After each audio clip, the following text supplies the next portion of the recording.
ಓಂ ನಮಃ ಶಿವಾಯ. ಎಲ್ಲರಿಗೂ ಶಿವರಾತ್ರಿ ಹಬ್ಬದ ಶುಭಾಶಯಗಳು.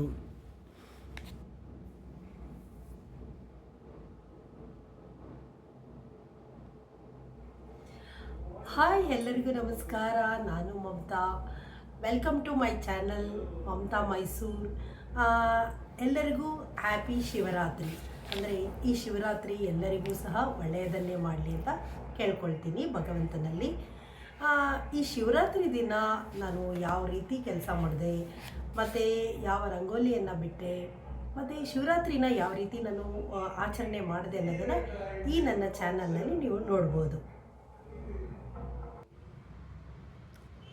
ಶಿವರಾತ್ರಿಯ ದಿನ ನಾನು ಏನಂದರೆ, ಮೊದಲಿಗೆ ಹೊಸಲಿನ ಪೂಜೆಯನ್ನು ಮಾಡ್ತೀವಿ. ಅದಕ್ಕೋಸ್ಕರವಾಗಿ ನಾನು ಮುಖ್ಯ ದ್ವಾರವಾದಂಥ ಹೊಸಲಿಗೆ ರಂಗೋಲಿಯನ್ನು ಬಿಟ್ಟೆ. ಈ ರೀತಿ ರಂಗೋಲಿಯನ್ನು ಬಿಟ್ಟೆ. ಶಿವರಾತ್ರಿಯ ದಿನ ಇದು ಹಿಂದೂಗಳ ಪ್ರಮುಖವಾದ ಹಬ್ಬಗಳಲ್ಲೊಂದು. ಈ ಹಬ್ಬವನ್ನು ಮಾಘ ಮಾಸದ ಬಹುಳ ಚತುರ್ದಶಿ ಎಂದು ಆಚರಿಸಲಾಗುತ್ತದೆ. ಸಾಮಾನ್ಯವಾಗಿ ಇದು ಫೆಬ್ರವರಿ ತಿಂಗಳಲ್ಲೇ ಬರೋದು. ಇಡೀ ದಿನ ಉಪವಾಸ ಜಾಗರಣೆಗಳನ್ನು ಸಹ ಮಾಡುತ್ತಾರೆ. ಮತ್ತು ಶಿವಪೂಜೆಯನ್ನು ಮಾಡುವುದರ ಮೂಲಕ ಶಿವನ ಭಕ್ತಿಗೆ ಭಕ್ತರು ಭಾಗಿಗಳಾಗುತ್ತಾರೆ. ಅದರಲ್ಲೂ ಜಾಗರಣೆಯನ್ನು ಮಾಡುತ್ತಾರೆ. ಶಿವನಿಗೆ ಪ್ರಿಯವಾದಂತಹ ತಂಬಿಟ್ಟನ್ನು ಈ ಹಬ್ಬದಲ್ಲಿ ವಿಶೇಷವಾಗಿ ತಯಾರಾಗುವಂಥ ಒಂದು ಪ್ರಮುಖವಾದ ತಿಂಡಿ.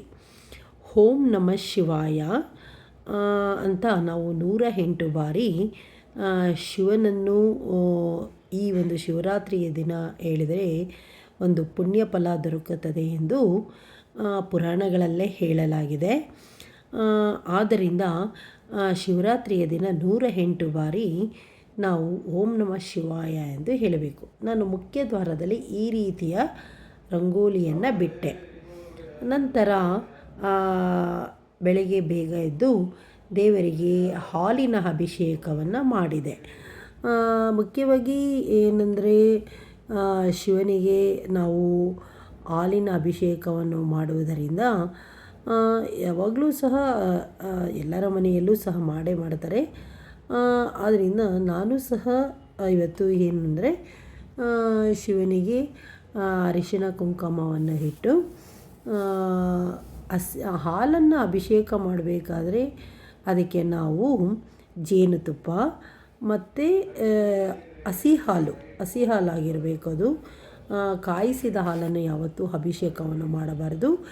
ಈ ರೀತಿ ಅಭಿಷೇಕವನ್ನು ಮಾಡಬೇಕಾದ್ರೆ ಓಂ ನಮಃ ಶಿವಾಯ ಅಂತ 108 ಬಾರಿ ಹೇಳಿದರೆ ಒಂದು ಪುಣ್ಯ ಫಲ ದೊರಕುತ್ತದೆ ಎಂದು ಪುರಾಣಗಳಲ್ಲಿ ಹೇಳಲಾಗಿದೆ. ಮತ್ತು ಈ ಒಂದು ಶಿವರಾತ್ರಿಯ ದಿನ ನಾವು ಯಾಕೆ ಈ ಜಾಗರಣೆಯನ್ನು ಮಾಡ್ತೇವೆ ಅನ್ನೋದಂದರೆ, ಶಿವನಿಗೆ ಶಿವ ಬೇಗ ಎಲ್ಲ ದೇವರುಗಳು ಸಹ ಒಂದೊಂದು ವರಗಳನ್ನು ಕೊಡ್ತಾರೆ. ಆದರೆ ಭಕ್ತರಿಗೆ ಬೇಗನೆ ಒಲಿಯೋದು ಈ ಶಿವ. ಅಂದರೆ ಈ ಶಿವನಿಗೆ ಯಾರು ಹೆಚ್ಚು ಭಕ್ತಿ ಶ್ರದ್ಧೆಗಳಿಂದ ಪೂಜೆಯನ್ನು ಮಾಡುತ್ತಾರೋ ಅವರಿಗೆ ಕೇಳುವ ವರವನ್ನು ಶಿವನು ನೀಡುತ್ತಾನೆ. ಶಿವನಿಗೆ ಪ್ರಿಯವಾದದ್ದು ಬಿಲ್ಪತ್ರೆ ಮತ್ತು ತುಂಬೆ ಹೂವು ಅಂತ ಹೇಳ್ತಾರೆ. ಆ ಹೂವುಗಳನ್ನು ಅರ್ಚನೆಯನ್ನು ಮಾಡಿದರೆ ತುಂಬ ಒಳ್ಳೆಯದು. ಮತ್ತು ನಾನು ಸಹ ಹಾಗೆಯೇ ಬಿಲ್ಪತ್ರೆ ಮತ್ತು ತುಂಬೆ ಹೂವುಗಳಿಂದ ದೇವರಿಗೆ ಅರ್ಚನೆಯನ್ನು ಮಾಡಿದೆ. ನಮ್ಮ ಮನೆಯ ದೇವರ ರೂಮು ನೋಡಿ ಈ ರೀತಿಯ ಅಲಂಕಾರವನ್ನು ನಾನು ಮಾಡಿದ್ದೀನಿ. ಮುಖ್ಯ ಮನೆ ದೇವರನ್ನು ಯಾವಾಗಲೂ ಸಹ ಪೂಜೆ ಮಾಡಬೇಕು. ನಾವು ಹನುಮಂತನಿಗೆ ಪೂಜೆಯನ್ನು ಮಾಡಿ ನಂತರ ಶಿವನಿಗೂ ಸಹ ಇದೇ ರೀತಿ ಅಭಿಷೇಕವನ್ನು ಮಾಡಿದೆ. ಮತ್ತು ಅರ್ಚನೆಗಳನ್ನೆಲ್ಲ ಮಾಡಬೇಕು. ಶಿವನಿಗೆ ನಾವು ಎಷ್ಟು ಭಕ್ತಿ ಶ್ರದ್ಧೆಗಳಿಂದ ನೀವು ಆಡಂಬರವಾಗಿ ಪೂಜೆ ಮಾಡಬೇಕು ಅಂತಲೇ ಏನಿಲ್ಲ. ನಮ್ಮಲ್ಲಿ ಏನಿದೆ ಅದನ್ನೇ ಬಹಳ ಶ್ರದ್ಧೆಯಿಂದ ಭಕ್ತಿಯಿಂದ ಮಾಡಿದರೆ ಸಾಕು. ಆ ನಂತರ ನಾವು ಮನೆಯ ಹತ್ತಿರವಿರುವಂತಹ ಗೌರಿಶಂಕರ ದೇವಸ್ಥಾನಕ್ಕೂ ಸಹ ಭೇಟಿಯನ್ನು ನೀಡಿದ್ವಿ. ಅಲ್ಲೂ ಸಹ ತುಂಬ ಚೆನ್ನಾಗಿ ಅಲಂಕಾರವನ್ನು ಮಾಡಿದ್ದಾರೆ. ನೋಡಿ, ಆ ದೇವಸ್ಥಾನ ನಮ್ಮ ಮನೆಗೆ ತುಂಬ ಹತ್ತಿರದಲ್ಲಿದೆ. ಗೌರಿಶಂಕರದ ದೇವಸ್ಥಾನದಲ್ಲೂ ಸಹ ದೇವರಿಗೆ ಮುಖವಾಡವನ್ನು ಹಾಕಿ ತುಂಬ ಚೆನ್ನಾಗಿ ಅಲಂಕಾರಗಳನ್ನು ಮಾಡಿದ್ರು. ಅದನ್ನು ನೋಡೋದಕ್ಕೆ ಒಂದು ರೀತಿ ಚೆನ್ನ.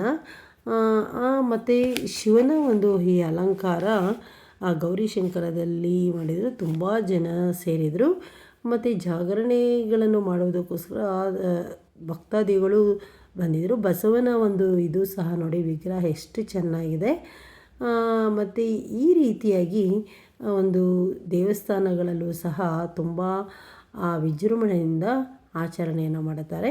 ಮತ್ತು ನಾನು ಸಹ ಶಿವನಿಗೆ ಹಾಲಿನ ಅಭಿಷೇಕವನ್ನು ಮಾಡಿ ನಮ್ಮ ಮನೆಯಲ್ಲಿ ಮಾಡಿದಂತಹ ಉಪ್ಪಿಟ್ಟು ಮತ್ತು ಕೇಸರಿ ಬಾತು ಮತ್ತು ಇದನ್ನೆಲ್ಲ ನೈವೇದ್ಯವನ್ನು ಮಾಡಿ ಇಟ್ಟೆ.